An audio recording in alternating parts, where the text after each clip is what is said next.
ബഹുമാനപ്പെട്ട അധ്യക്ഷൻ ഉണ്ണികൃഷ്ണ സാർ, അതുപോലെ വേദിയിലും സദസ്സിലുമുള്ള ഏറ്റവും പ്രിയപ്പെട്ടവർ, എല്ലാവർക്കും നമസ്കാരം. സത്യം പറഞ്ഞാൽ ഇതൊരു പ്രത്യേക തരം വേദിയാണ്. സദസ് കാര്യം, സാധാരണ ഒരു സദസ്സിൽ പോയാൽ അവരെ മുഖത്ത് നോക്കിയിട്ട് നമുക്ക് പറയാനുള്ളത് പറയാൻ പറ്റും. ഇത് അങ്ങനത്തെ ഒരു ആളല്ല എൻ്റെ മുന്നേ ഇരിക്കുന്നത്. ഇതിലാരോടും ഞാൻ പറയുന്ന കാര്യങ്ങൾ പുതുതായിട്ട് എന്തെങ്കിലും ഉൾക്കൊള്ളാൻ വേണ്ടി എനിക്കൊന്നും പറയാൻ പറ്റില്ല. അതായത് എന്നേക്കാൾ ഏറെ പേരും എന്നേക്കാൾ ലോകപരിചയമുള്ള, എന്നേക്കാൾ വായിച്ചിട്ടുള്ള, എനിക്ക് മുന്നേ എഴുതി തുടങ്ങിയ ആളുകളും കൂടുതൽ അനുഭവ പരിചയമുള്ളവർ, ജീവിതത്തെ കുറെ കൂടി മുഖാമുഖം നിന്ന് കണ്ടിട്ടുള്ളവർ, അവരോട് പ്രസംഗിക്കുക എന്നത് അതൊരു അധിക പ്രസംഗമായിട്ടാണ് എനിക്ക് തോന്നുന്നത്. അതുകൊണ്ട് തുടക്കത്തിൽ ഇവിടേക്ക് വരുമ്പോൾ വിചാരിച്ചു വന്നവരെ കുറച്ച് കഴിഞ്ഞ് പ്രസംഗിച്ചിട്ട് പോകാം എന്നുള്ള ചിന്ത ആദ്യമേ ഞാൻ മാറ്റിയിരിക്കുന്നു. പകരം ചില ഈ കുറഞ്ഞ കാലത്തിൽ എനിക്കുണ്ടായ ചില സാഹിത്യ നോവൽ സംബന്ധമായ ചില കാഴ്ചപ്പാടുകൾ അവതരിപ്പിക്കാം, ചില വായനകളിൽ നിന്ന് കിട്ടിയ ചില സംഗതികൾ പറയാം എന്നൊക്കെയാണ് വിചാരിക്കുന്നത്.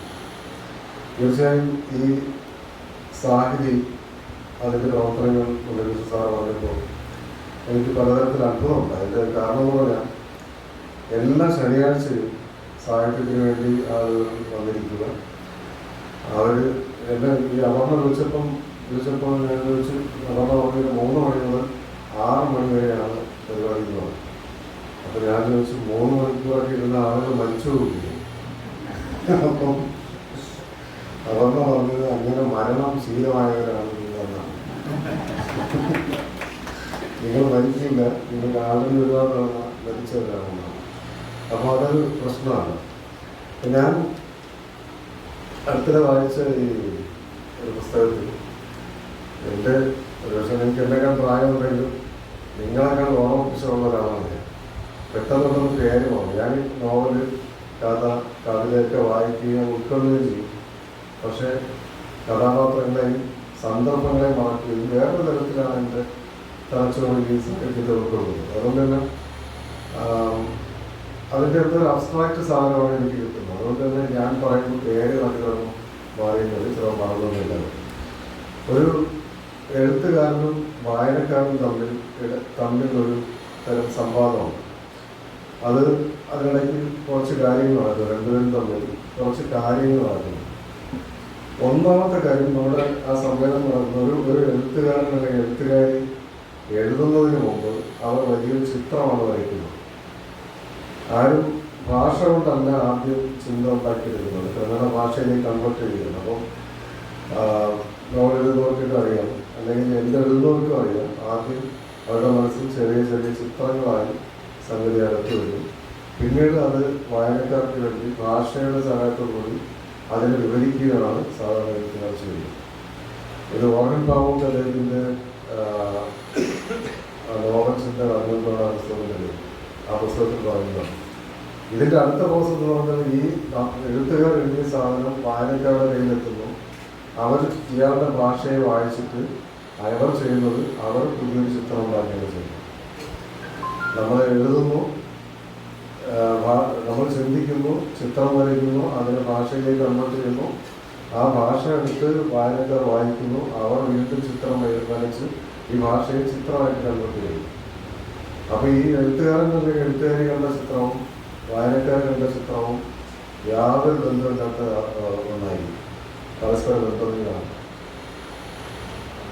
എന്നാൽ ചിത്രവും സാഹിത്യമാണ്. ചിത്രവും ബൃഹത് സാഹിത്യവും വലിയ ചുവർചിത്രവും അല്ലെങ്കിൽ വലിയ ഫിക്ഷനും തമ്മിലുള്ള ഒരു ബന്ധം കൂടി അദ്ദേഹം പറയുന്നുണ്ട്. അതിനെയാണ് നമ്മളൊരു ചിത്രത്തെ നമുക്ക് പെട്ടെന്ന് ഒറ്റ കാഴ്ചയിൽ കൺസീവ് ചെയ്യാൻ പറ്റും.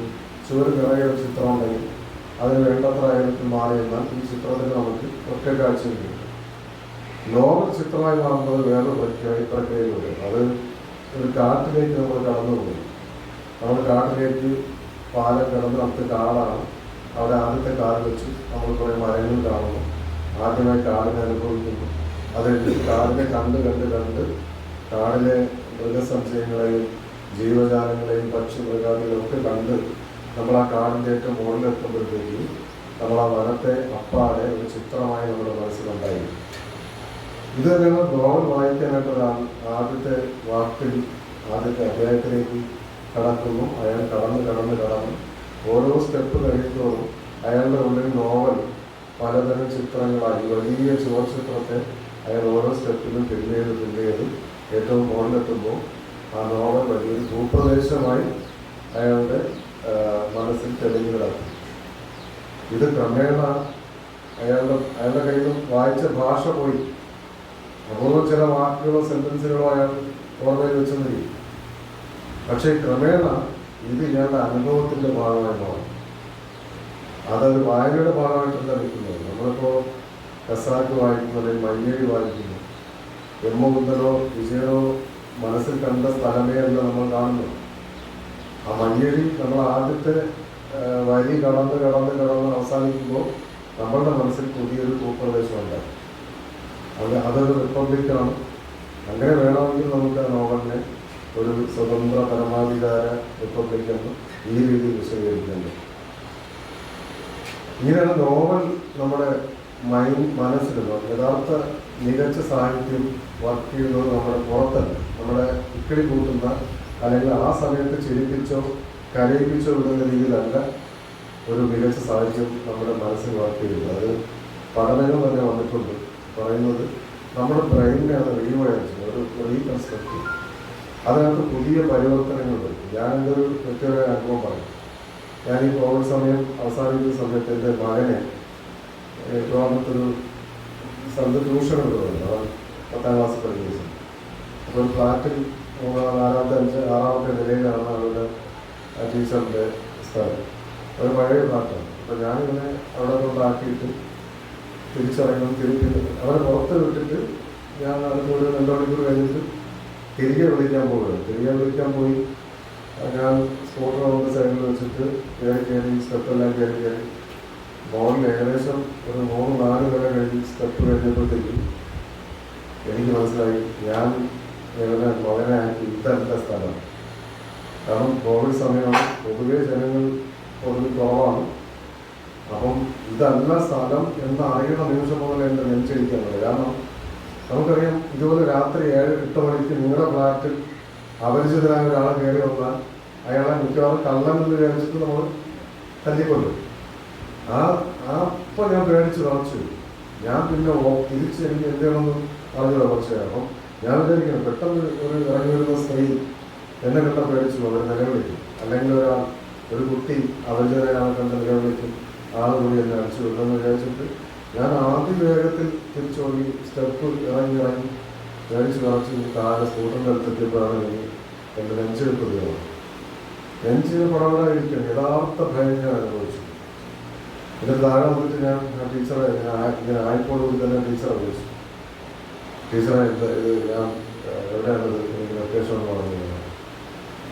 അപ്പോൾ അവർ പറഞ്ഞു, സാറ് തൊട്ട് താഴെ വന്നിട്ടിലേക്ക് ഇറങ്ങി പോയത്. ഞാൻ അവരുടെ ഫ്ലാറ്റിൻ്റെ തൊട്ടടുത്ത് എത്തിക്കൊണ്ടിരിക്കുന്നത്. അപ്പോൾ ഞാൻ ഈ നിൽക്കുന്ന സമയത്ത് ഞാൻ ആലോചിക്കുകയാണ്, ഇതേ വികാരത്തിലൂടെ മുമ്പെപ്പോഴും കൂടി ഞാൻ കടന്നു പോയിട്ടുണ്ട്. കാരണം ഇത് ഭീകരമായ ഭയമാണ്, നമ്മൾ വിചാരിക്കുന്നതിൻ്റെ വലിയ ഭയമാണ്. നമുക്ക് പല രീതിയിൽ നമ്മൾ മരിച്ചാൽ കൊല്ലപ്പെട്ടാലും നമ്മളെ അടയാളപ്പെടുത്തുന്ന പല രീതിയിലായിരുന്നു. ഞാൻ താഴെങ്കിലും ആലോചിക്കുന്നത്, ഞാൻ ഈ അനുഭവം എനിക്ക് പണ്ടെപ്പോഴും ഉണ്ടായിരുന്നു. ദേശാവും എന്ന് പറയുന്ന പോലെ ഞാനിങ്ങനെ അതിനെ ഓർത്തെടുക്കാൻ ശ്രമിക്കുന്നു. പിന്നെ തിരിച്ച് മകനെ കൊണ്ട് വീട്ടിലാക്കി. പിന്നെ ഞാൻ പോകുമ്പോഴത്തേക്ക് ഞാൻ അത് വീണ്ടും ഓർമ്മിച്ചത് അത്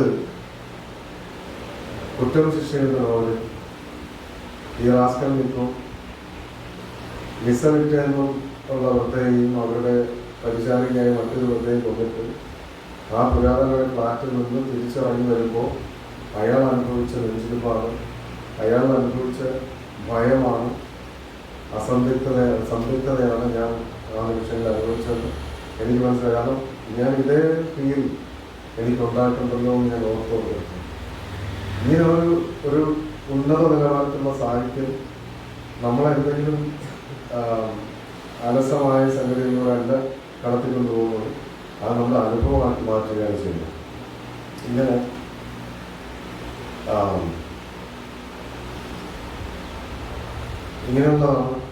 ഇങ്ങനെയാണ് നമ്മുടെ ഉള്ളിലേക്ക് മികച്ച സാഹിത്യം കടന്നു വന്ന് കൂടിയിരിക്കുന്നത്. മികച്ച നോവലിനെ കുറിച്ച് പറയുമ്പോൾ നോവൽ സിദ്ദീൻ സാധന എന്ന പഠന പുസ്തകത്തിൽ ടി കെ ബാലകൃഷ്ണൻ 3 തരം നോവലുകളെ കുറിച്ച് നിങ്ങൾക്ക് അറിയാമെങ്കിലും ഞാൻ പറയുകയാണ്. 3 തരം നോവലുകളെ കുറിച്ച് അദ്ദേഹം പറയുന്നുണ്ട്. അതിന് 3 ഉദാഹരണങ്ങൾ പറയുന്നു. അദ്ദേഹം ആദ്യം പറയുന്നത് ജെയിൻ ഓസ്റ്റന്റെ നോവലിനെ കുറിച്ചാണ്. അതിൽ അദ്ദേഹം പറയുന്നത് നമ്മുടെ വീട്ടിലെ കുട്ടി, നമ്മുടെ ചെറുമകനായ ചെറിയ കുട്ടിയെ നമ്മൾ കളിപ്പിക്കുന്നു. അപ്പോൾ നമുക്ക് വല്ലാത്ത ആഹ്ലാദം തോന്നുന്നു. ഈ കുട്ടി നമ്മളൊന്ന് വീട്ടിലെയാക്കുന്നു, എന്തെങ്കിലും എടുത്ത് എറിയുന്നു, ബലൂൺ തട്ടി കളിക്കുന്നു, പന്തെടുത്ത് എറിയുന്നു, എന്തിനു വേണ്ടി വെള്ളം ഉണ്ടാക്കുന്നു, കരയുന്നു. ഇതെല്ലാം നമ്മളെ ആനന്ദിപ്പിച്ചുകൊണ്ടേയിരിക്കും. ഇത് ഇന്ന് നമ്മളിതെല്ലാം അനുഭവിച്ചു. നാളെ വൈകുന്നേരവും ഇത് തന്നെ ആവർത്തിക്കുന്നു. ഇതേ കുട്ടി തന്നെ ഇതെല്ലാം കാണിക്കുന്നു. നമുക്ക് ബോറടിക്കുന്നേയില്ല. മറ്റന്നാൾ ഇത് ചെയ്താലും എത്ര തവണ ചെയ്താലും ഇത് നമ്മളെ ബോറടിപ്പിക്കുന്നേയില്ല. ഇതാണ് അദ്ദേഹം 1ാമത്തെ തരം ക്ലാസിക്കുകളായിട്ട് പറയുന്ന അതിനുദാഹരണമായി ജെയിൻ ഓസ്റ്റന്റെ നോവലുകൾ പറയുന്നത്. 2ാമത്തെ അദ്ദേഹം പറയുന്നത് നമ്മളൊരു വനത്തിലേക്ക് കടന്നു പോകും. അപ്പോൾ നമ്മൾ ആദ്യമായിട്ട് വനത്തിലേക്ക് പോവുകയാണ്. അപ്പോൾ വനത്തിനെ കണ്ടു. അതൊരു മഴക്കാലമായിരുന്നു. അവിടെ ചതുപ്പുകളിലേക്ക് നടന്നുപോയി. ഇടയ്ക്കൊരു കുറേ മത്സ്യങ്ങൾ ചാടുന്ന കണ്ടു. അല്ലെങ്കിൽ ചെടി ഇങ്ങനെ പുതുതായി നാമ്പ് വന്ന സസ്യങ്ങളെ കണ്ടു. ചിലതൊക്കെ പൂത്തു നിൽക്കുന്നുണ്ട്. ഇങ്ങനെ കണ്ട് വനത്തെ അറിഞ്ഞിറങ്ങി നമ്മൾ പോകുന്ന വഴിക്ക് ഒരു ആന നടന്നു പോയതിൻ്റെ പാടൊക്കെ കണ്ടു. ഇതാണ് 1ാമത്തെ അനുഭവം വനത്തിലേക്കുള്ള. നമ്മൾ വീണ്ടും ഒരു 3 മാസം കഴിഞ്ഞ് വീണ്ടും വനത്തിൽ കയറി. മഴക്കാലം കഴിഞ്ഞു, ചെടികളൊക്കെ വളർന്നു, മൃഗങ്ങളൊക്കെ മാറി, കാലാവസ്ഥ മാറി. നമ്മളിപ്പോൾ കയറിയത് രാവിലെയാണ്. കഴിഞ്ഞ തവണ കയറി ഉച്ചയ്ക്ക് ശേഷമായിരുന്നു. ഇപ്പോൾ കാടാകെ മാറിയിരിക്കും. നമ്മൾ കാണുന്നത് പുതിയൊരു കാടിനെ.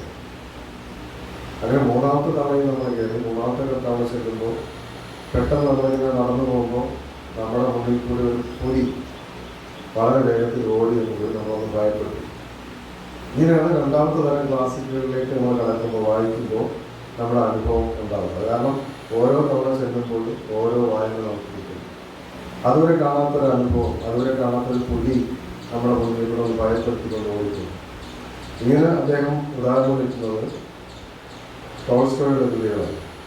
എന്നാൽ അദ്ദേഹം ഏറ്റവും മികച്ച കൃതികളായി, ഏറ്റവും ഉന്നത തരത്തിലുള്ള ക്ലാസിക്കുകളായി അദ്ദേഹം പ്ലേസ് ചെയ്യുന്നത് ദസ്തയേവ്സ്കിയുടെ കൃതികളാണ്. അതിൻ്റെ പറയുന്ന ഉദാഹരണം, നിങ്ങൾ ചെയ്ത മരുഭൂമിയിലൂടെ ഞാൻ പൂർണ്ണമായി വെള്ള വിരിച്ച പോലെ ഒന്നും അറിയാത്ത അവളിങ്ങനെ ആകാശവും കടലും എല്ലാം ചേർന്ന് പൂർണ്ണമായി വെള്ള നിറത്തിലുള്ള ഒരു മരുഭൂമിയിലൂടെ നിങ്ങളിങ്ങനെ നടന്നു വിട്ടുകൊണ്ടിരിക്കുന്നു. ഭീകരമായ തണുപ്പാണ്. കാലിലും ശരീരത്തിലും എല്ലായിടത്തും തണുപ്പിങ്ങനെ അരിച്ചു കയറുന്നു. ഭയം മാത്രമേ അവിടെ ഉള്ളൂ, ബാക്കിയൊന്നും അവശേഷിക്കുന്നില്ല. ഇങ്ങനെ ഭീതമായ അവസ്ഥയിലൂടെ നടക്കുമ്പോൾ നിങ്ങൾക്കൊന്നും ചെയ്യാനില്ല, നടന്നുകൊണ്ടേ ഇരിക്കുന്നു. പെട്ടെന്ന് ഈ മഞ്ഞെല്ലാം ഇളക്കിക്കൊണ്ട് അതിഭീകരനായ ഒരു ഹിമക്കരടി വന്നിട്ട് നിങ്ങളുടെ മുഖാമുഖം ഇങ്ങനെ നിൽക്കുന്നു.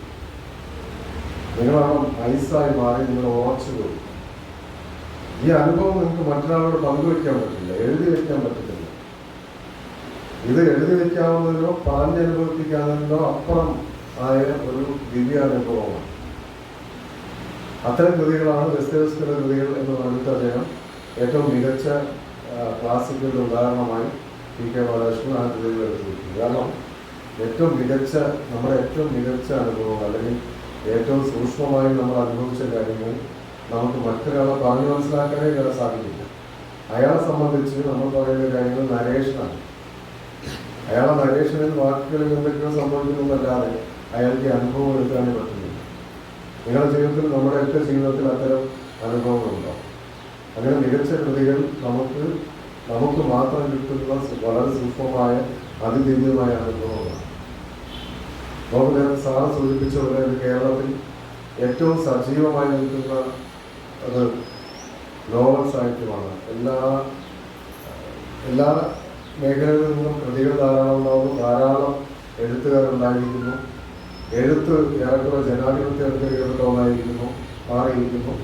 എങ്കിലും ഏറ്റവും സജീവമായി ഏറ്റവും വലിയ തോതിൽ ചർച്ച ചെയ്യപ്പെടുന്നതും വായിക്കപ്പെടുന്നതും നോവലുകളാണ്. 3-4 തലമുറ എഴുത്തുകാർ, രഘുനാഥൻ മാഷിനെ പോലെയുള്ളവർ നമ്മുടെ മുൻ തലമുറ വളരെ സജീവമായി എഴുതുന്നു. അത് എനിക്ക് ശേഷമുള്ളവർ എഴുതുന്നു. എനിക്ക് ശേഷമുള്ളവരാണ് നിവേദിതയെ പോലുള്ളവർ. എനിക്ക് മുന്നേ തന്നെ വീണ്ടും 2 തലമുറ. കഥയിലാണെങ്കിൽ ടി പത്മനാഭൻ തുടങ്ങി 95 വയസ്സായ ആളിൽ തുടങ്ങി 18കാരൻ 18കാരി വരെ എഴുതുന്നു. ഇങ്ങനെ 4-5 തലമുറ അതിസജീവമായി എഴുതുന്ന ഒരു ഭാഷയാണ് മലയാളത്തിൻ്റെ. അതിനർത്ഥം മലയാളി നോവൽ കൊണ്ട് സംസാരിക്കാൻ പഠിച്ചിരിക്കുന്നത്. മലയാളിയുടെ ഭാഷ ഇപ്പോൾ നോവലാണ്. ജീവിതത്തിൻ്റെ നാനാതുറകളിൽ നിന്ന് ഈ നമ്മുടെ മലയാള സംസ്കൃതികൾ, ഇപ്പം കാസർഗോഡ് മുതൽ ഇനി കന്യാകുമാരി വരെയുള്ള ഈ പലതരം ഭാഷാഭേദങ്ങളുടെ പലതരം സംസ്കൃതികളുടെ എല്ലാവിധമായ അടയാളപ്പെടുത്തലുകളും ഉണ്ടായിരിക്കും. അതിന് കാരണം എല്ലാ ഇടത്തു നിന്നും, എല്ലാ ഇടം എന്ന് പറഞ്ഞാൽ സ്ഥലം എന്നുള്ള അർത്ഥത്തിലല്ല, എല്ലാ സാംസ്കാരിക ഇടത്തു നിന്നും, എല്ലാ ഭാഷാഭേദത്തിൽ നിന്നും, എല്ലാ സകലമായ തൊഴിൽ മേഖലകളിൽ നിന്നുമൊക്കെ ഇവിടെ മലയാളത്തിൽ സജീവമായി എഴുത്തുകാരുണ്ടായിരുന്നുണ്ട്. അതുപോലെ സകല ജോണറുകളും മലയാളത്തിൽ എഴുതുന്നുണ്ട്. എവിടെയെങ്കിലും 1-2 അല്ലെങ്കിൽ 3-4 ജോണറുകളിലുള്ള എഴുത്തുകാരല്ല ഇപ്പോൾ ഉള്ളത്. മനുഷ്യൻ വ്യവഹരിക്കുന്ന സകല മേഖലകളെയും മലയാളി നോവലാക്കി മാറ്റിയിരിക്കുന്നു. ഞാൻ ചില സംഗതികൾ ഞാൻ ഇന്ന് വന്ന വഴിക്ക് ആലോചിച്ചെടുത്ത സംഗതികളാണ്. പ്രാദേശിക ജീവിതം ചരിത്രമാണ്, അതുപോലെ റൊമാൻസ്, നവോത്ഥാനകാലം, പൊളിറ്റിക്കലായിട്ടുള്ള നോവലുകൾ, ജീവചരിത്ര നോവലുകൾ. അതിലാണ് ഈ പറഞ്ഞ ഗണേശിൻ്റെ തങ്കയൊക്കെ ആ ഒരു രീതിയിൽ വരുന്നതാണ്. ഒരു പൊളിറ്റിക്കൽ ചരിത്രം കൂടിയാണ്. അതുപോലെ ആദിവാസി സമൂഹത്തിൻ്റെ ജീവിതം, അതൊക്കെ വളരെ വിപുലമായി. ആദിവാസികൾ തന്നെ കേരളത്തിൽ 30-40 വിഭാഗം ആദിവാസികളുണ്ട്. ആ മേഖലയിൽ അവിടെ നിന്നെല്ലാം അവരുടെ ഭാഷകളിൽ പോലും എഴുത്തു വരുന്നുണ്ട്. പിന്നെ ചരിത്ര നോവലുകൾ, അതുപോലെ ഹാസ്യം, ഇതിഹാസത്തെ പിൻപറ്റിയുള്ള നോവലുകൾ, അതുപോലെ അരികവൽക്കരിക്കപ്പെട്ട മനുഷ്യരുടെ, അതുപോലെ തന്നെ പലതരം ടെക്നോളജി മേഖലകളിൽ നിന്നുള്ള നോവലുകൾ, അതുപോലെ യുദ്ധം പോലെ വലിയ വിഷയം, അതുപോലെ പലതരം ലിംഗഭേദങ്ങൾക്കകത്തു നിന്നുള്ള ജീവിതങ്ങളൊക്കെ മലയാളി നോവലുകളിൽ ആവിഷ്കരിക്കുന്നുണ്ട്. ഞാനീ 1-2 നോവലുകൾ സൂചിപ്പിച്ചുള്ളൂ.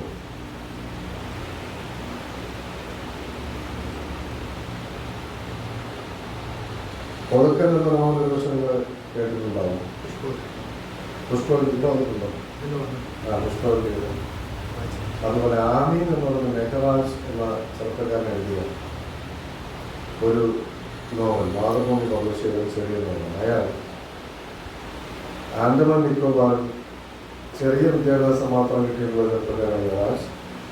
അയാൾ 1921 കലാപാനന്തരം ഒരു ബ്രിട്ടീഷുകാർ ഒരു കുടുംബത്തെ നശിപ്പിക്കുമ്പോൾ അവിടുന്ന് രക്ഷപ്പെട്ടു പോയ ഒരു ദേവിയുടെ പെൺകുട്ടി ആൻഡമാനിലെത്തിയെന്നും വരെ ചരിത്രത്തിലുള്ളതാണ്. അതിനുശേഷമുള്ള അവളുടെ ജീവിതവും അതിനുശേഷം അവൾ ഒരു മിത്തായി മാറിയതൊക്കെയാണ് ആ നോവലിൽ കടന്നു വരുന്നത്. അതുപോലെ തന്നെ ഈ മനീഷിൻ്റെ കിലുവാരങ്ങൾ, ഇത് ഒരുപക്ഷെ നിങ്ങൾ കേട്ടിട്ടുണ്ടാവും. വയനാട്ടിലെ ഈ അടിമ ജീവിതവും ഈ അടിമ ജീവിതമായിട്ട് ബന്ധപ്പെട്ട് വന്ന ഒരു നോവലാണ്. ഇത് ആലോചിക്കേണ്ടത് ഏറ്റവും പുതിയ കാലത്ത് ഇത്തരം വിഷയങ്ങൾ കൈകാര്യം ചെയ്യുന്നുള്ളതാണ്. അതുപോലെ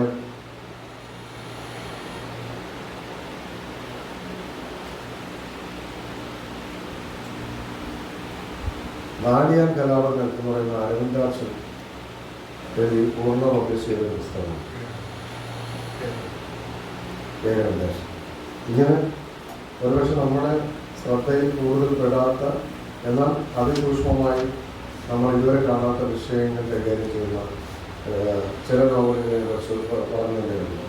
അതുപോലെ തന്നെ ഈ അടുത്തിടെ ഏറ്റവും അവസാനം വന്നത് ഞാൻ പറഞ്ഞു സമകാലിക നോവൽ എന്നുള്ളതാണ് നമ്മുടെ വിഷയം. അതിലാണ് നിരന്തരം ഈ സാഹിത്യ ചർച്ച നടക്കുന്നത്. നിരന്തരം ഈ വിഷയം ചർച്ച ചെയ്യുന്നു എന്നാണ് ഞാൻ അറിയുന്നത്. ഇവിടെ ഒരു സംഗതി എന്ന് പറഞ്ഞാൽ എന്താണ് സമകാലികം എന്ന് നമ്മൾ ഒരു ധാരണ ഉണ്ടാക്കിയിരിക്കുന്നത്. എന്താണ് സമകാലികം എന്ന് ചോദിച്ചാൽ ഈ കാലത്തെഴുതുന്ന നോവലുകളെല്ലാം സമകാലിക നോവലുകളാണ്. പലപ്പോഴും പല പ്രായത്തിലുള്ളവർ നമ്മൾ എഴുതുന്നുണ്ട്. ഇതിൽ ഏത് പ്രായക്കാരാണ് ഈ കാലത്ത് എഴുതുക? നമ്മളൊരു ബസ്സിൽ യാത്ര ചെയ്യുമ്പോൾ ഒരു വിഭാഗമാണ്. കാരണം ഓരോ പ്രായത്തിലുള്ളവർ കാണുന്നത്, ഓരോ ജനറേഷനും കാണുന്നത് അവരുടെ കാഴ്ചയാണ്. നടന്നു പോകുന്ന ഒരാളുടെ കാഴ്ചയല്ല ബസ്സിൽ പോകുന്ന ഒരാളുടെ കാഴ്ച, വിമാനത്തിൽ പോകുന്ന ഒരാൾക്ക് വേറൊരു കാഴ്ചയാണ്, കാറിലും ബൈക്കിലും സഞ്ചരിക്കുന്നവരുടെ കാഴ്ച വേറൊന്നാണ്. ഇങ്ങനെ നമ്മുടെ ഒരേ സമൂഹത്തിൽ തന്നെ പല ജനറേഷൻ, 3-4 ജനറേഷൻ ഒരുമിച്ച് ജീവിക്കുന്നതുകൊണ്ട് 3-4 പെർസ്പെക്റ്റീവിലാണ് സമൂഹത്തെ നമ്മൾ കാണുന്നത്, ഈ 4 ജനറേഷനിൽ കാണുന്നത്. ആ കാഴ്ചയെ എങ്ങനെ വിശദീകരിക്കണം? നമുക്കിപ്പോൾ പലപ്പോഴും പറയുന്നത് ജെൻസിയുടെ ഒരു കാഴ്ച, അവരുടെ ഭാഷ ഈ ഇരിക്കുന്ന നമുക്കൊന്നും ഒരു പിടിയും തരാത്ത ഭാഷയിലാണ് അവർ സംസാരിക്കുന്നത്. അവർ കാണുന്ന 2025 നമുക്ക് തീരെ അറിയാത്ത മറ്റു 2025. നമ്മൾ ഈ ജീവജാലങ്ങളുടെ കാഴ്ച കേൾവിശക്തിയെ കുറിച്ച് പറയാറുണ്ട്. അപ്പോൾ മനുഷ്യൻ്റെ കാഴ്ചയും കേൾവിശക്തിയുടെയും പോലെ അല്ല ഒരു മൃഗത്തിൽ പൂച്ചയുടെയും മറ്റുള്ളതുണ്ട്. ഇതേ സംഗതി മനുഷ്യൻ്റെ തന്നെ പല തലമുറകൾക്കും ബാധകമാണ്. ജെൻസി കാണുന്ന ഒരു ലോകം അവരുടെ ലോകത്തിൽ നമ്മളൊന്നുമില്ല. അവരുടെ ലോകത്തിൽ അവരുടെ ശേഷം വന്നതിന് ആൽഫ ബീറ്റ എന്നൊക്കെ പറഞ്ഞ് 2025 അവർ മാത്രമേ കാണുന്നുള്ളൂ. എൻ്റെ മകൻ 13 വയസ്സുകാരി, ആ മോളുടെ പ്രായമുള്ളവൻ, അവർക്ക് ശേഷം വേറെ ജനറേഷൻ വന്നത് അറിഞ്ഞ നിമിഷം അവൾ ഭയങ്കര ടെൻഷനായിരുന്നു. കാരണം 7 വയസ്സായി. അതിൻ്റെ തൊട്ട് മുമ്പുള്ള എൻ്റെ മൂത്ത മകൻ അവൻ ജെൻസി വർഗത്തിലുള്ളതാണ്. അതിന് തൊട്ട് മുമ്പ് പിന്നെ ഒരു ജനറേഷനും പുറകിലാണ് നമ്മളെ ജനറേഷൻ, അതിന് പുറകിലാണ് ഇവിടെ ഇരിക്കുന്ന ജനറേഷൻ. അതായത് നമുക്ക് നമ്മളെയും നമ്മുടെ അച്ഛനെയും നമ്മുടെ അപ്പൂപ്പനെ അറിയാമായിരുന്നു. പക്ഷെ ഇവരെ സംബന്ധിച്ച് ഇവരുടെ 4 ജനറേഷൻ പറയുന്നത് നമ്മളെ അപ്പൂപ്പൻ്റെ പുറകിലുള്ള ആൾ മരിച്ചത് നമ്മൾ കണക്കാക്കിയല്ലോ, മരിച്ചു പോയല്ലോ. അതുപോലെയാണ് ഈ ഇരിക്കുന്ന നമ്മളെ ഈ കുട്ടികൾ കണക്കാക്കുന്നത്. നമ്മളില്ല, നമ്മൾ മരിച്ചിരിക്കുന്നു. അവിടെ എൻ്റെ പുതിയൊരു ലോകമാണ്. അപ്പം ഇതിൽ ഏതാണ് സമകാലികത? രഘുനാഥൻ സാറ് ഒരു 10 നൂറ്റാണ്ട് പുറകിലുള്ള ഒരു ജീവിതം അല്ലെങ്കിൽ ഒരു കാലഘട്ടത്തെ ആവിഷ്കരിക്കുമ്പോൾ, അതല്ലെങ്കിൽ മനോജ് കുറൂർ അതുപോലെ വളരെ പഴക്കം ചെന്നൊരു കാലത്തെ സമകാലത്തിരുന്നുകൊണ്ട് ആവിഷ്കരിക്കുമ്പോൾ തീർച്ചയായും സമകാലത്തിൻ്റെതായ ആശയങ്ങൾ കൂടി അതിനകത്ത് കലർന്നു വരും. അത് ഒരു കാലഘട്ടമാണ്, അത് പഴയ കാലഘട്ടമല്ല. അത് നമ്മൾ പഴയ കാലഘട്ടത്തെ കാണുന്നതാണെന്നുള്ള അവതരിപ്പിക്കുന്നു. അത് അവിടെ നിൽക്കുന്നു. അതേപോലെ തന്നെ ഈ ജെൻസി പല ലോകങ്ങളെയും കാണുന്നുണ്ട്. ഒന്നും നമുക്ക് അറിയില്ല, അവരുടെ ലോകമെല്ലാം അവരെ പിടിയില്ല, അവരുടെ ഭാഷ പിടിയില്ല, അവർ പറയുന്ന അവരുടെ റിലേഷൻസ് നമുക്ക് പിടിയില്ല, അല്ലെങ്കിൽ അവരുടെ റിലേഷൻസ് കണ്ട് നമുക്ക് പേര് വരും. പക്ഷെ ഏറ്റവും സംഗതി എന്താണെന്ന് വെച്ചാൽ ആ ജനറേഷൻ്റെ കൃതികളോ അല്ലെങ്കിൽ അവരുടെ കൃതികളോ ഒന്നും നമ്മുടെ മലയാളത്തിൽ ഉണ്ടായിട്ടില്ല. വേറെ ഏതെങ്കിലും ഭാഷയിലുണ്ടായിട്ടുണ്ടോ എന്ന് എനിക്കറിയില്ല. പക്ഷെ റിയൽ ജെൻസി ലൈഫ് അവതരിപ്പിക്കുന്ന കൃതികൾ മലയാളത്തിൽ ഉണ്ടായിട്ടില്ല. കാരണം ഇവിടുത്തെ റൈറ്റേഴ്സ് എല്ലാം ഈ പറഞ്ഞ പോലെ പഴയ ബൂമേഴ്സും മില്ലേനിയൽസ് എന്ന് പറഞ്ഞിങ്ങനെ പുറകോട്ട് ജനിച്ച് ഇപ്പോൾ ആളുകൾ മരിച്ചു കഴിഞ്ഞ മനുഷ്യരാണ് നമ്മൾ ഉൾപ്പെടുന്ന റൈറ്റേഴ്സ്. കാരണം ഇവരുടെ ജനറേഷനിൽ നിന്ന് ഇനി ഈ കൃതികൾ വരണമെങ്കിൽ ഇനിയും ഒരു ദശാബ്ദം കൂടെ കഴിയണമെന്നാണ് മനസ്സിലാക്കുന്നത്. നമ്മൾ കോവിഡിനെ അനുഭവിച്ചു, നമ്മൾ 2ാം ലോകമായിട്ട് അനുഭവിച്ചു, നമ്മൾ അടിയന്തരാവസ്ഥയെ അനുഭവിച്ചു. നമുക്ക് അതിൽ നിന്ന് കൃതികളുണ്ടായത് ആ അനുഭവിച്ച മനുഷ്യർ പിന്നീട് ആ അനുഭവങ്ങളെ സ്വാംശീകരിച്ച് അവർ റിയൽ റൈറ്റേഴ്സായി മാറി ആ പുറകിലോട്ട് കാലത്തെ നോക്കാൻ ശേഷി നേടിയപ്പോഴാണ്. നമ്മൾ കോവിഡിനെ അനുഭവിക്കുന്നത് കോവിഡ് കാലത്തെ കഥകൾ വന്നു കഴിഞ്ഞു. പക്ഷെ അതല്ല കോവിഡിൻ്റെ യഥാർത്ഥം. ഞാൻ എഴുതിയിട്ടുണ്ട്, എൻ്റെ 3 കഥകൾ കോവിഡിനെ കുറിച്ചുണ്ട്. പക്ഷെ അതല്ല എന്ന് എനിക്ക് തിരിച്ചറിയാൻ പറ്റും. അതല്ല കഥ. നമ്മൾ കോവിഡിനെ അനുഭവിച്ച് അതിൻ്റെ അകത്ത് നിന്നിട്ട് എഴുതിയതാണ്. നമ്മളൊരു അനുഭവത്തെ അല്ലെങ്കിൽ നമ്മൾ അനുഭവിച്ചുകൊണ്ടിരിക്കുന്ന സ്ഥലത്തെ മാറി നിന്ന് ഒരു 3-ാം കണ്ണ് കണ്ടോ അല്ലെങ്കിൽ ഒരു ഡിസ്റ്റൻസിൽ നിന്ന് നോക്കുമ്പോഴാണ് യഥാർത്ഥ കാഴ്ച നമുക്ക് കിട്ടുന്നത്. നമ്മൾ അതിനകത്തു നിന്ന് നോക്കുമ്പോൾ നേരത്തെ പറഞ്ഞ പോലെ ഓട്ടോറിക്ഷയിൽ സഞ്ചരിക്കുന്ന പോലെ അതിൻ്റെ ഒരു പോർഷൻ മാത്രമേ കിട്ടൂ. ഇതിനൊരു കാലത്തിൻ്റെ ഒരു ഡിസ്റ്റൻസ് മാറ്റി വയ്ക്കേണ്ടത്. അപ്പോൾ ഈ കാലത്തിൻ്റെ കഥ 2025-ൻ്റെത് 2020-ൻ്റെത് ഒക്കെ എഴുതപ്പെടുന്നത് 2030-35 അന്ന് നമ്മുടെ മക്കളുടെ ജനറേഷനിൽ നിന്ന് മികച്ച എഴുത്തുകാർ വരും അവരെഴുതും. നിങ്ങൾ ആലോചിച്ചപ്പോൾ ഡൽഹി ഗാഥകൾ അടിയന്തരാവസ്ഥയുടെ കാലമാണ്. യമോദ്രം വരുന്നത് 2000-ങ്ങൾക്ക് ശേഷമാണ്. അതായത് അപ്പോഴത്തേക്കും അടിയന്തരാവസ്ഥ കഴിഞ്ഞു 10-25 വർഷം കഴിഞ്ഞു പോയി. അപ്പോൾ നമ്മൾ കാണുന്നത് വേറൊരു കാലത്തെയാണ്. ഇന്ന് നമുക്ക് ഇരുന്നിട്ട് 2ാം ലോകമായിട്ടത്തെ കണ്ടെഴുതാം.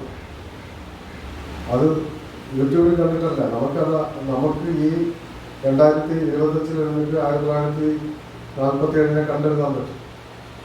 അപ്പോഴാണ് കാഴ്ച കറക്റ്റാണ്. കാരണം ചരിത്രം അതിൻ്റെ അനുഭവങ്ങളിലൂടെയും അതിൻ്റെ സംഭവ വികാസങ്ങളിലൂടെയൊക്കെ പരുവപ്പെട്ട് ആ കാലഘട്ടത്തെ പൂർണ്ണമായി വെളിപ്പെടണമെങ്കിൽ വീണ്ടും ഒരു ദശാബ്ദത്തിന് അപ്പുറം സഞ്ചരിച്ചിരിക്കും.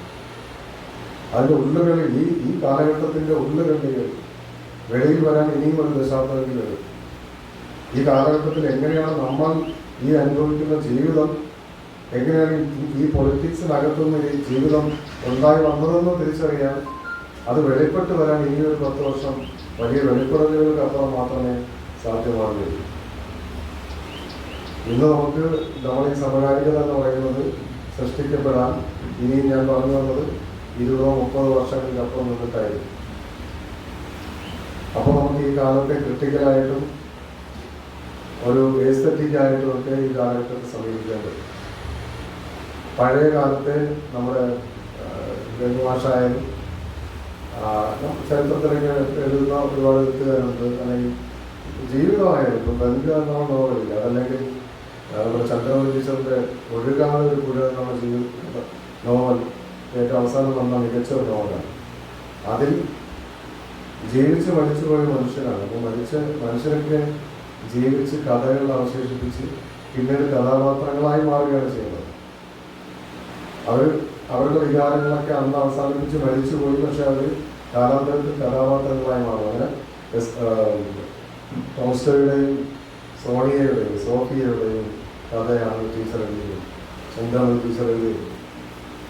അത് ഈ കാലഘട്ടത്തിൽ നിന്ന് ഈ കാലഘട്ടത്തിൻ്റെ ആശയങ്ങൾ കൂടി ഉൾക്കൊണ്ടിട്ട് അന്നില്ലാത്ത അനവധി ആശയങ്ങൾ കഴിഞ്ഞ ഒരു നൂറ്റാണ്ടിനിപ്പുറം നമ്മുടെ സാമൂഹിക ജീവിതത്തിനകത്തേക്ക് പുതിയ ആശയങ്ങൾ കടന്നു വന്നു. പലതരം ഐഡന്റിറ്റികൾ സ്വാതന്ത്ര്യം പ്രഖ്യാപിച്ചു.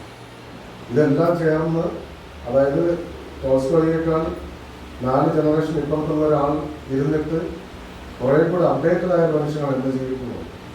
പൊളിറ്റിക്കലി അപ്ഡേറ്റഡ് ആയ ഒരാൾ ഇരുന്നിട്ട് പഴയ കാലത്തെ ഇന്നത്തെ ടൂൾസ് വെച്ചിട്ട് നോക്കുന്നതാണ് ആ ജീവിതം. അത് സോണിയയുടെ ജീവിതം, ടോൾസ്റ്റോയുടെ എഴുത്തും അരാജകത്വം ഒക്കെ നിറഞ്ഞ ഒരു ജീവിതത്തെ ഇങ്ങനെ എടുക്കുന്നു. ഇങ്ങനെ നമ്മൾ മറ്റൊരു കാലത്തെ അതിൽ പോലും അതൊരു സമകാലികതയുണ്ട്. ആ സമകാലികത എന്ന് പറഞ്ഞാൽ അതിനകത്ത് നടക്കുന്ന വിചാരണയാണ്. ഈ സ്ത്രീയുടെ കണ്ണിലൂടെ, ഈ സോണിയ എന്ന് പറയുന്ന ഭാര്യയുടെ കണ്ണിലൂടെ പുതിയ കാലത്തെ എഴുത്തുകാരി ഇരുന്നിട്ട് പുതിയ കാലത്തെ എല്ലാം അപ്ഡേറ്റഡ് ആയ ചിന്തകൾ വെച്ചുകൊണ്ട് പഴയ ആ മനുഷ്യനെ വിലയിരുത്തുന്ന കവിതയാണ്. അങ്ങനെ ആ നോവലുകളൊക്കെ സമകാലിക കൂടിയാണ്. ഇങ്ങനെയൊക്കെയാണ് എനിക്ക് പ്രാരംഭമായിട്ടും എനിക്ക് പറയാനുള്ളത്. ഞാൻ സംസാരിച്ചത് കേരളത്തിലെ ഏറ്റവും പ്രധാനപ്പെട്ട ഒരു സമൂഹത്തോടാണ് എന്ന ബോധ്യത്തോടെയാണ് ഞാൻ സംസാരിച്ചത്. അതുകൊണ്ട് തന്നെ അനവധി അനാവശ്യമായ വിശദീകരണങ്ങളിലേക്ക് പോവില്ല എന്ന് വിശ്വസിക്കുന്നു. ഒപ്പം രഘുനാഥൻ മാഷിനെ പോലെയുള്ള ഒരാൾ, അതുപോലെ ജീവിതം കൊണ്ടും ജ്ഞാനം കൊണ്ടും ഒക്കെ വളരെ ഉയർന്ന നിലയിലുള്ള രാജമാഷിനെ പോലെയൊക്കെ എനിക്ക് പരിചിതരമല്ലാത്തവരുമായ നിരവധി പേരോടാണ് സംസാരിച്ചത്. ഒരിക്കൽ കൂടി എന്നെ ഇവിടെ വിളിച്ചതിനും ഈ ഒരു ചർച്ച തുടങ്ങി വയ്ക്കാൻ അവസരം തന്നതിനുള്ള നന്ദി അറിയിക്കുന്നു. പ്രത്യേകിച്ച് നമ്മുടെ ഉണ്ണികൃഷ്ണ മാഷിനെ. ഇത് ചർച്ച മുന്നോട്ട് പോകട്ടെ. നന്ദി, നമസ്കാരം.